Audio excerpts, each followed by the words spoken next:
Hello दोस्तों, कैसे हैं आप लोग। मैं उत्तम गुप्ता आपका हार्दिक स्वागत करता हूं अपने सरदार वल्लभ भाई पटेल एकेडमी के यूट्यूब चैनल पर। जैसा कि आपको पता ही है कि हम और विजयन सर के द्वारा अपने सिविल सर्विसेज की तैयारी करने वाले बच्चों के लिए निःशुल्क पूरी तरह से ये पाठ्यक्रम एमपीपीएससी और यूपीएससी को ला रहे हैं आपके सामने।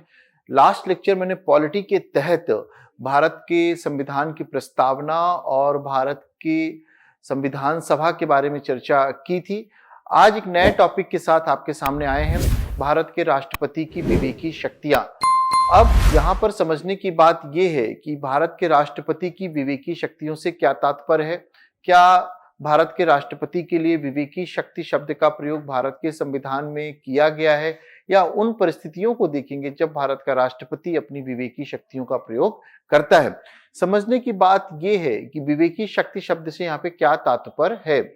विवेकी शक्ति शब्द का तात्पर्य यहाँ पे ये है कि यहाँ पर उन परिस्थितियों के बारे में चर्चा की गई है जब भारत का राष्ट्रपति मंत्रिपरिषद की सलाह व मशवरा के बिना भी कोई कार्य कर सकता है या कोई निर्णय ले सकता है। दिमाग में रखिएगा, क्योंकि भारत में संसदीय शासन व्यवस्था को अपनाया गया है और ऐसी शासन व्यवस्था में राष्ट्रपति एक नाम मात्र का शासक होता है और भारत के राष्ट्रपति से यह अपेक्षा रहती है कि वह मंत्रिपरिषद की सिफारिश के अनुसार कार्य करेगा। ऐसा क्यों किया गया है? ऐसा इसलिए किया गया है क्योंकि संविधान में स्वतः ही बता दिया गया है कि कार्यपालिका जो है लोकसभा के प्रति सामूहिक रूप से जिम्मेदार है। जब जिम्मेदारी मंत्रिपरिषद की दी गई है, इसीलिए इस अपेक्षा की गई भारत के राष्ट्रपति से कि वह कोई भी कार्य करेगा तो वह मंत्रिपरिषद की सिफारिश व सलाह के अनुसार करेगा। लेकिन ऐसी परिस्थितियों की भी संभावना रहती है कि जब भारत का राष्ट्रपति जो है मंत्रिपरिषद की सिफारिश के बिना भी निर्णय ले सकेगा, या ये कह सकते हैं कि मंत्रिपरिषद की सिफारिश उस परिस्थिति पे या तो नहीं ली जा सकती है या परिस्थिति बस मंत्रिपरिषद ही उपस्थित नहीं होता है। तो उन सभी परिस्थितियों में जब भारत का राष्ट्रपति कोई निर्णय लेता है तो वह उसकी विवेकी शक्ति कहलाती है। अब हम ये समझते हैं कि भारत के संविधान में क्या किसी अनुच्छेद में राष्ट्रपति के लिए विवेकी शक्ति शब्द का प्रयोग किया गया है। तो देखते हैं, आर्टिकल 52 में कहा गया कि भारत का एक राष्ट्रपति होगा। सिर्फ अनुच्छेद 52 इतना ही कहता है कि भारत का एक राष्ट्रपति होगा। इसके बाद यह आर्टिकल यहीं पर चुप हो जाता है। 53 में इसी आर्टिकल को आगे बढ़ाया गया। पूछा गया कि भारत का राष्ट्रपति होगा तो वो करेगा क्या। तो कहता है कि संघ की सारी शक्तियां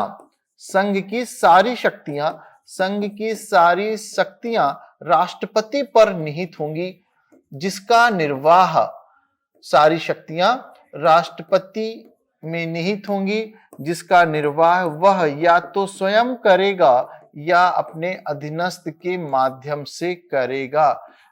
तो यहाँ पे दो शब्द का प्रयोग हो रहा है, वह या तो स्वयं करेगा या अपने अधीनस्थ के माध्यम से करेगा। देखिए यहाँ पे अधीनस्थ कौन है और स्वयं। जब वह स्वयं करेगा मतलब वह अपनी विवेकी शक्ति शब्द का प्रयोग करेगा, और अधीनस्थ कौन है यहाँ पे? मंत्रिपरिषद, अर्थात कि वह उसको सहायता प्रदान करने के लिए, उसके दायित्व का निर्वाह करने के लिए एक मंत्रिपरिषद होगी जिसका अध्यक्ष प्रधानमंत्री होगा। अनुच्छेद 53 में मतलब एक स्वयं शब्द का यूज किया गया, लेकिन यहाँ पर विवेकी शक्ति का स्पष्ट रूप से उपयोग नहीं किया गया, बल्कि स्वयं शब्द का प्रयोग किया गया। मतलब जहां जहां पर भारत का राष्ट्रपति स्वयं कार्य कर रहा है, बिना मंत्रिपरिषद की सिफारिश के अनुसार कर रहा है, वह सभी कार्य भारत के राष्ट्रपति के विवेकी शक्ति के अंतर्गत आएंगे। 52-53 देख लिया। हम एक चीज और देख लेते हैं, कुछ आर्टिकल्स को। आर्टिकल 77 को भी समझ जाते हैं। आर्टिकल 77 क्या कहता है कि संघ के सारे कार्य राष्ट्रपति के नाम पर संपादित किए जाएंगे, राष्ट्रपति के नाम पर संपादित किए जाएंगे। तो ये हमारा आर्टिकल 77 है। आर्टिकल 78 को भी हम यहाँ पे उपयोग देखने वाले हैं आगे, और साथ में हमको ये भी देखना है, हम आर्टिकल 75 का भी यहाँ पे देखेंगे प्रयोग। आर्टिकल हम 88 को भी यहाँ पे देखेंगे कि कैसे राष्ट्रपति 86 के तहत यहाँ पे 86 आएगा। 86 के तहत कैसे भारत का राष्ट्रपति अपनी विवेकी शक्ति का प्रयोग करता है। मतलब कहने का तात्पर्य ये है कि जब हम भारत के राष्ट्रपति की विवेकी शक्तियों का आंसर लिख रहे हो तो हमको इन सभी आर्टिकल के बारे में चर्चा करना है। आर्टिकल 52, आर्टिकल 53, आर्टिकल 77, 78, 75, 86 ये आर्टिकल को हमको अपने आंसर में लेके आना है। अब हम उन परिस्थितियों की चर्चा करते हैं जब भारत का राष्ट्रपति अपनी विवेकी शक्ति का प्रयोग करेगा। तो हम देखते हैं ऐसी कौन कौन सी परिस्थितियां आने वाली हैं भारत की राजनीतिक व्यवस्था में जब भारत का राष्ट्रपति अपनी विवेकी शक्ति का प्रयोग करता है। पहली कंडीशन देखते हैं कि मान लीजिए कि भारत में एक हंग असेंबली या इसी को बोलते हैं हंग या त्रिशंकु लोकसभा का गठन हो रहा है और इस त्रिशंकु लोकसभा के गठन के कारण प्रधानमंत्री के चयन पर, सरकार के चयन पर भारत का राष्ट्रपति अपनी विवेकी शक्ति का प्रयोग कर सकता है या करता है। त्रिशंकु लोकसभा क्या होती है इसको भी देख लीजिए कि जब लोकसभा का इलेक्शन होता है और इस चुनाव में किसी भी राजनीतिक दल या गठबंधन को सरकार बनाने के लिए आवश्यक सीट प्राप्त नहीं होती है या आवश्यक बहुमत प्राप्त नहीं होता है, तो इस परिस्थिति को हम त्रिशंकु लोकसभा कहते हैं। अगर लोकसभा का इलेक्शन है तो लोकसभा, विधानसभा का लोकसभा होगा, विधानसभा का इलेक्शन होगा तो विधानसभा कहला जाएगी त्रिशंकु विधानसभा। तो जब भी त्रिशंकु लोकसभा की स्थिति आएगी तो यहाँ पर भारत के प्रधानमंत्री की नियुक्ति जो राष्ट्रपति है अपनी विवेकी शक्ति के अनुसार करेगा। दूसरा, यदि भारत के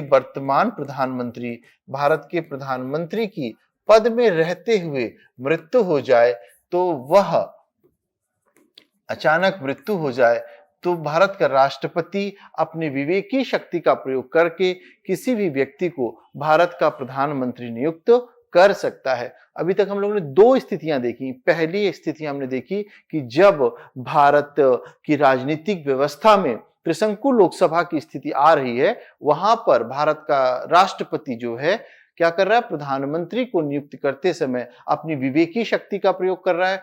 दूसरी बार हम लोगों ने यह देखा कि यदि भारत के प्रधानमंत्री की पद में रहते हुए मृत्यु हो जाए तब भी भारत का राष्ट्रपति अपनी विवेकी शक्ति का प्रयोग करते हुए प्रधानमंत्री की नियुक्ति कर सकता है।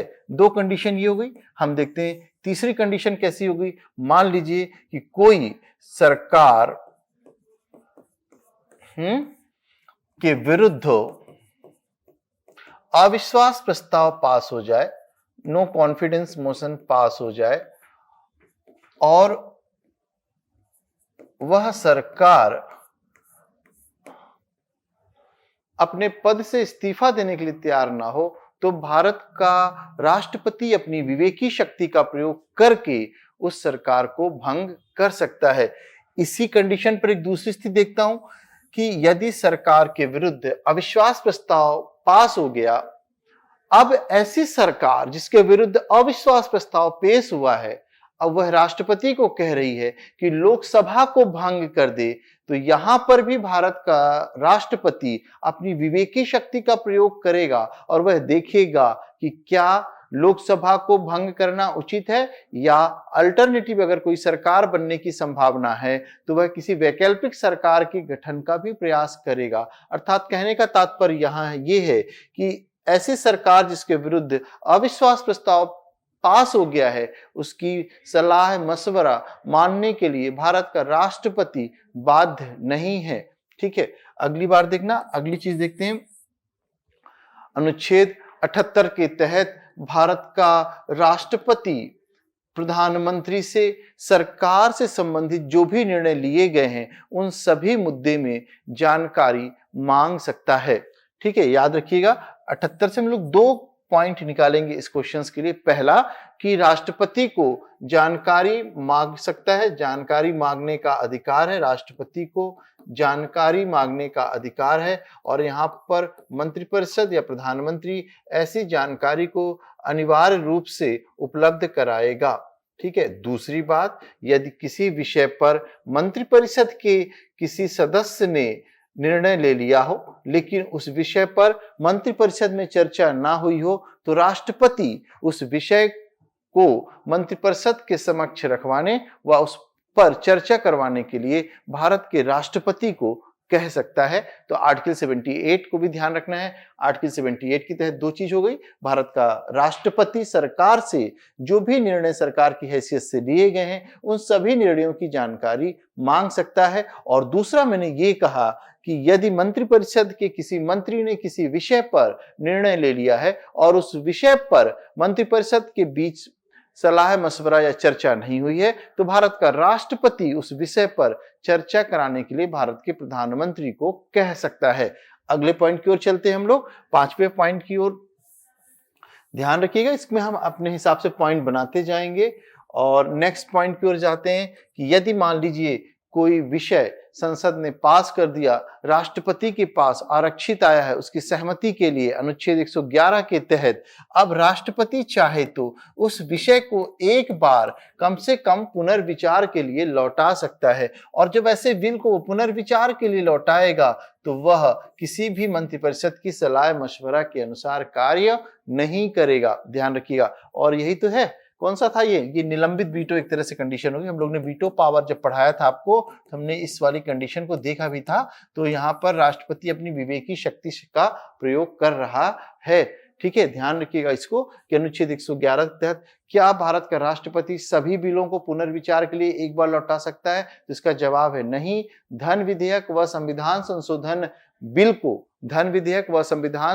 बिल को भारत का राष्ट्रपति किसी भी हालत पर पुनर्विचार के लिए नहीं लौटा सकता है, बल्कि इन दोनों ही बिलों पर उसको अपनी सहमति देना अनिवार्य बनाया गया है। ठीक है, तो अनुच्छेद 111 हो गया। आगे चलते हैं। मान लीजिए कि सदन के दो सत्रों के बीच का समय 6 माह से ज्यादा हो रहा है। फिर से बता रहा हूं, यदि संसद के सदन के दो सत्रों के बीच का समय 6 माह से ज्यादा हो गया है, अब भारत का राष्ट्रपति अपनी विवेकी शक्ति का प्रयोग करते हुए वह सदन के सत्र को बुला लेगा। फिर से रिपीट करता हूं, यदि किसी भी संसद के सदन के दो सत्रों के बीच का समय 6 माह से ज्यादा हो गया है और मंत्रिपरिषद ऐसे सत्र को बुलाने का आग्रह नहीं करती है राष्ट्रपति से, तो राष्ट्रपति अपनी विवेकी शक्ति का प्रयोग करते हुए जो सत्र को आहूत कर सकेगा, सत्र को बुला पाएगा। ठीक है, तो ये सब कंडीशंस रहती हैं जब भारत का राष्ट्रपति जो है अपनी विवेकी शक्तियों का प्रयोग करता है। ये बहुत ही आवश्यक है, परिस्थिति जन है।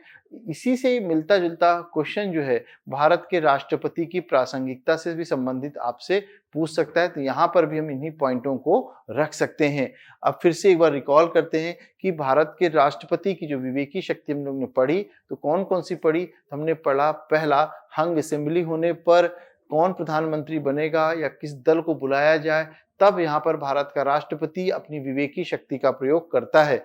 दूसरी कंडीशन मैंने कहा कि यदि आकस्मिक रूप से भारत के प्रधानमंत्री की मृत्यु हो जाए तो राष्ट्रपति जो है अपने मन मुताबिक किसी भी व्यक्ति को भारत के प्रधानमंत्री की शपथ दिलवा सकता है।